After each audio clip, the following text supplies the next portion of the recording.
महाकुंभ को लेकर पश्चिम बंगाल की मुख्यमंत्री ममता बनर्जी के बयान के बाद सियासी बवाल शुरू हो गया है। एक तरफ बीजेपी नेताओं ने उनके बयान का विरोध किया तो वहीं साधु संतों ने भी ममता बनर्जी के बयान का कड़ा विरोध जताया। मुख्यमंत्री ममता बनर्जी की मृत्यु कुंभ वाले बयान पर भाजपा नेता अपर्णा यादव ने कहा, मुझे बहुत दुख होता है ऐसी बातें सुनकर, वो भी तब जब बड़े राजनीतिक पार्टी से जो संबंध रखते हैं। आप राजनीति करिए लेकिन धर्म विरोधी राजनीति करने से किसी का भला नहीं होने वाला। ममता जी हो चाहे जितने भी विपक्ष हो, ये कब तक हमारे सनातन धर्म और परंपरा का मजाक उड़ाते रहेंगे। मुझे बहुत ही दुख होता है इस तरीके की बातें सुन करके, वो भी तब जब बड़े राजनीतिक जो पार्टी से संबंध रखते हैं एवं स्वयं में स्थापित राजनेता के रूप में हैं वो। तो मुझे इस तरीके की बड़ी कहने में भी बड़ा खराब लगता है कि भाई आप राजनीति करिए परंतु धर्म विरोधी राजनीति करने से किसी का भी जो है फायदा नहीं होगा। और कब तक ममता जी हों चाहे जितने भी विपक्षी हों, ये कब तक जो है हमारे सनातन धर्म और परंपरा का मखौल उड़ाते रहेंगे। पश्चिम बंगाल की मुख्यमंत्री ममता बनर्जी की मृत्यु कुंभ वाले बयान पर भाजपा नेता अपर्णा यादव ने कहा, मुझे बहुत दुख होता है ऐसी बातें सुनकर, वो भी जब बड़े राजनीतिक पार्टी से कोई संबंध रखने वाले ऐसी बात करते हैं। आप राजनीति करिए लेकिन धर्म विरोधी राजनीति करने से किसी का भला नहीं होने वाला। ममता जी हों चाहे जितने भी विपक्ष हो, ये कब तक हमारे सनातन धर्म और परंपरा का मजाक उड़ाते रहेंगे। मैं एक और बात कहना चाहती हूँ कि महाकुंभ में पश्चिम बंगाल से इतनी बड़ी संख्या में लोग आए हैं जिसका कोई हिसाब नहीं।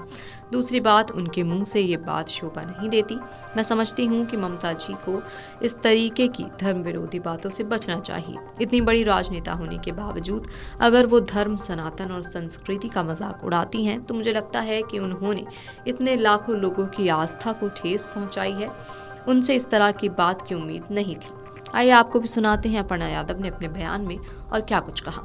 जो है वो मृत्यु का कुंभ बन गया है, उनके बयान को आप कैसे देखते हैं? मुझे बहुत ही दुख होता है इस तरीके की बातें सुन करके, वो भी तब जब बड़े राजनीतिक जो पार्टी से संबंध रखते हैं एवं स्वयं में स्थापित राजनेता के रूप में हैं वो।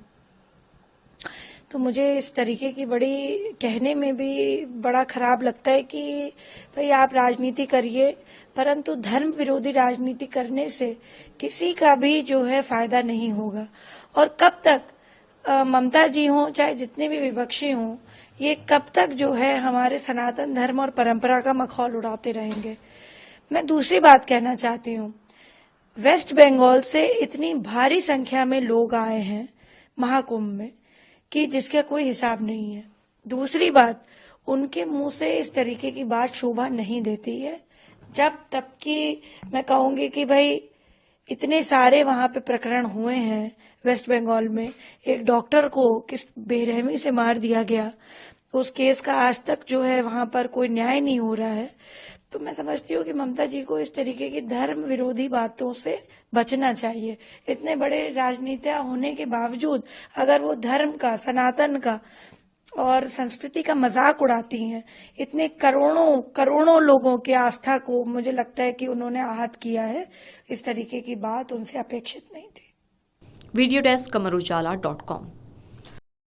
अमर उजाला जीवांजलि के सारथी की मदद लें और महाकुंभ में स्नान जरूर करें। अमर उजाला जीवांजलि के सारथी की मदद लें और महाकुंभ में स्नान जरूर करें।